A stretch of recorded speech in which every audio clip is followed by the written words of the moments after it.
Welcome back sa aking YouTube channel. Para sa mga first time lang po na manood, please click mo na yan, Jeremy's TV, Manila. Anyway guys, wala nang bayad to, libre lang. Tulong mo na lang din sa kapwa mo. Alright, thank you very much po. So topic natin po today's video, Japan at Pilipinas nagsanib puwersa para sa West Philippine Sea. China, out ka na. Yan guys, yan ang topic natin ngayon. Dahil kabibisita lang itong Prime Minister na itong si Kishida sa ating bansa para lalong pagtibayin ang alyansa natin sa Japan at Pilipinas. So dahil bigla yung pumunta dito sa bansa, nagkaroon ng joint session ng Senado at ng Kongreso para sa mahalagang bagay. So maganda to, good news to sa ating bansa dahil alam naman natin ng Japan, isa sa pinaka alyansa natin na talagang pwede mong panghawakan yung mga sinasabi nila, hindi kagaya ng BFF ni Digong na China.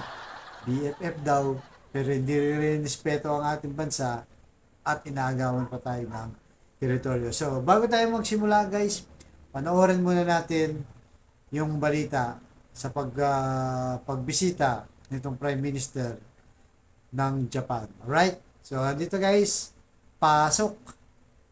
Sa PM Kishida sa kanyang talumpati sa 19th Congress. Ray, Japan ang pinakamalaking donor sa Pilipinas at isa rin sa pinakamalaking investors. Nasa 600 billion yen o 223.9 billion pesos ang halaga ng public-private assistance ng Japan para sa Pilipinas hanggang March 2024. Sa talumpati nito sa isang special joint session ng 19th Congress, tiniyak ni Japanese Prime Minister Kishida Fumio ang patuloy na suporta ng Japan sa economic at social development ng Pilipinas. Kabilang na ang assistance ng Japan sa kauna-unahang subway system ng Pilipinas. Proud ang Prime Minister na maging bahagi ang Japan sa proyektong ito. Isa pang pinirmahan ng Pilipinas at Japan ang Memorandum of Cooperation sa turismo. Dagdag pa nito kumpara sa mga nakalipas na panahon, mas maigting ngayon ang ugnayan ng Japan at Pilipinas. Binigyang diin din ng Japanese Premier ang foreign policy ng kanyang bansa na pagtibayin pa ang ugnayan nito sa Pilipinas at maging sa ASEAN. Muli ring iginiit ni Kishida ang commitment ng Japan upang mapanatili at mapatatag ang free at open international order batay sa rule of law. Nabanggit din ito ang commitment na paigtingin ang kooperasyon ng dalawang bansa sa issue ng climate change, proteksyon sa maritime order at freedom of the sea. Alas 9 ng umaga na mag-convene ang House of Representatives para sa isang special session. Sa roll call sa House Plenary, 171 members ng House of Representatives ang tumugon dahilan upang maabot ang quorum ng Kamara. Kasunod nito, ipinasa ang resolusyon upang ipaalam sa Senado na nag-convene ng House of Representatives para sa unang special session nito. Gayun din ang resolusyon nag-iimbita kay Japanese Prime Minister Kishida na i-address ang Philippine Congress sa pamamagitan ng isang special joint session. May tuturing na mahalaga itong pagbisita ni PM Kishida sa Pilipinas at pagkukonvene ng 19th session ng Philippine Congress para sa kanya. Sa kasaysayan ng Pilipinas, 5 beses pa lang nagkaroon ng special session ng Philippine Congress para sa isang bumibisitang foreign head of state at pang-anim si PM Kishida batay kay House Secretary General Reginald Velasco. Si PM Kishida rin ang kauna-unahang Japanese Prime Minister na nagbigay ng talumpati sa Kongreso ng Pilipinas. Taos-puso namang nagpapasalamat si Japanese Premier Kishida sa mainit na pagtanggap ng Pilipinas sa kanyang delegasyon sa pagbisita dito sa bansa. Samantala, Ray, kanina rin sa special session ng Kamara dito ay inihain ang motion sa plenaryo na nai-transmit na sa Senado ang 2024 General Appropriations Bill o ang House Bill number 8980. Matatandaan natin na noong September 27, 2003 nang ipasa sa Napanood yun, di ba? Ang Japan pa lang ang pinakamalaking donor natin. At siya rin ang pinakamalaking investor na namumuhunan dito sa ating bansa. So, ano bang pakay ng Prime Minister na yan ng Japan? So, dalawang bagay ang pakay niyan, guys. Una, ay ito yung sa ano natin, sa loan ba to o yung development natin dito sa ating bansa, yung pagtulong nila guys, yung pag-support nila sa atin. So alam naman natin, nag-announce ng ating gobyerno, di ba, na yung pinangako ng China na pupunduhan itong tatlong railways natin. So una, itong Bicol to Manila, pangalawa, Subic to Clark, at yung Mindanao Railway. So, yan ang malalaking project natin na nung panahon ni Duterte, guys, pinangakuan siya na pupundo nito at sila yung magpapaloon sa atin para matupad yung mga project na to. Build ito ni Duterte na pinagyayabang nung panahon niya. Pero kalaunan, nung matapos na ang kanyang termino, walang nangyayari, guys. Hanggang sa mawala na sa pwesto si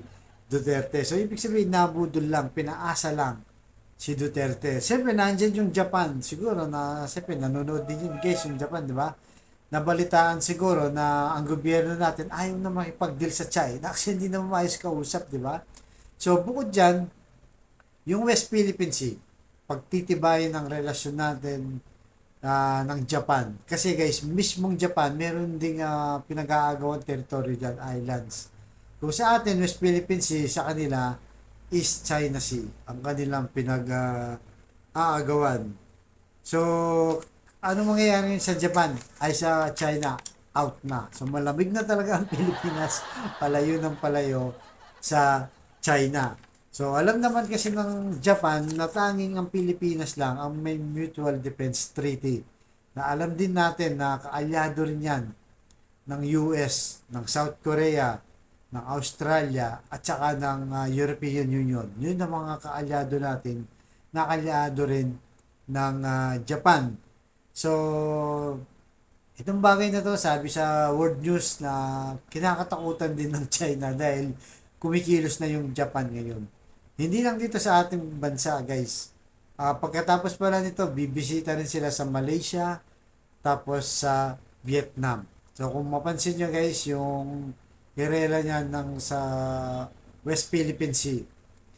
Mula sa itaas, di ba? South Korea, Japan, Taiwan, tapos Pilipinas, Malaysia, tapos Vietnam. So, magandang line yan. Kumbaga yung sa pwesto.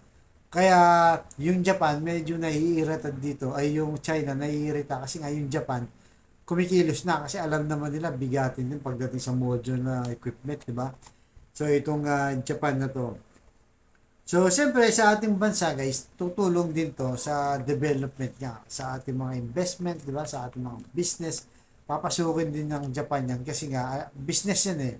Kasi pag yan ay tinuloy nila at sila yung nagpondo dyan, siyempre yung lahat ng manggagawa nila halos dyan, yung lahat ng mga equipment, manggagaling sa Japan. Business yan. Pero sa ating side, maganda rin yan, di ba? At least may mangyayari at totoo. Itong Japan, kumpara naman sa China, na hindi mo pwede panghawakan. Sinasabi nilang kaibigan tayo, pero hindi mo naman pala maasahan sa mga future development o future investment ng ating bansa. So, yan guys, kasi nga, naglaan na yung mismong Japan ng 223 billion sa private and public project ng ating gobyerno. So, dito, talagang, particularly guys, nabanggit niya rin yung subway na pupundoin din. Kaya mas magandang kausap to, di ba? Kaya ako, believe talaga sa foreign policy ni President Marcos, bagamat kinikriticize natin siya, pero pagdating sa mga ganito, talagang sinusuportahan natin siya. Kasi para sa bansa natin din, guys, di ba? Hindi naman porket kinikriticize natin si BBM, siya lahat ng bagay, hindi. Di ba? May kagaya nito, foreign policy, maganda to kasi maayos na makausap ang Japan, di ba?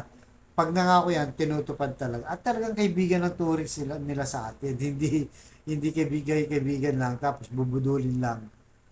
Kinalaunan. So, yan ang aasahan natin na maging matibay, guys, ang relasyon. At itong China, palayo na talaga ng palayo sa atin. Mas maganda naman yan, di ba? Nakita na natin yung China kung paano siya makitungo sa atin.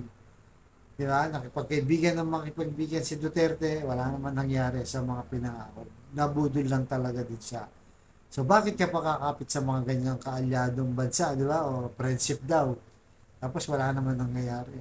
At itong Japan talagang pwede pang hawakan, guys. Kaya maganda to sa ating bansa para yung namumuhunan, kahit yung mga ibang bansa, nakikita nila, yung Japan, namumuhunan sa Pilipinas, pwede na rin tayo mamuhunan. Kasi sila nga, di ba? Ang lalaking project. bilyon-bilyon pesos ang kanilang ini-invest. So, pwedeng makahikayat din yan ng investor at magaganda, mas makakatulong sa ating ekonomiya pag nakikita nilang maraming mga bansang nag-invest sa atin. So, yun guys, good news yan sa atin. Para sa ating bansa, kailangan suportahan po natin ito. At syempre, hindi yan biro-biro. Nagpatawag pa nga siya ng joint session, di ba? Senado at sa Kongreso bilang speech niya sa atin sa pagsuporta sa ating bansa. Kaya nga sa kasaysayan, pang-5 pa lang to nagsalita sa ating Kongreso at sa Senado para sa mga ganitong kaimportanteng speech. At siyempre, hindi lang yung papel-papel lang, hindi lang yung laway ang punan, guys. Totoo yan na pwede nating panghawakan. Right, so hanggang dito lamang po. Abangan nyo ang susunod nating vlog. Thank you very much.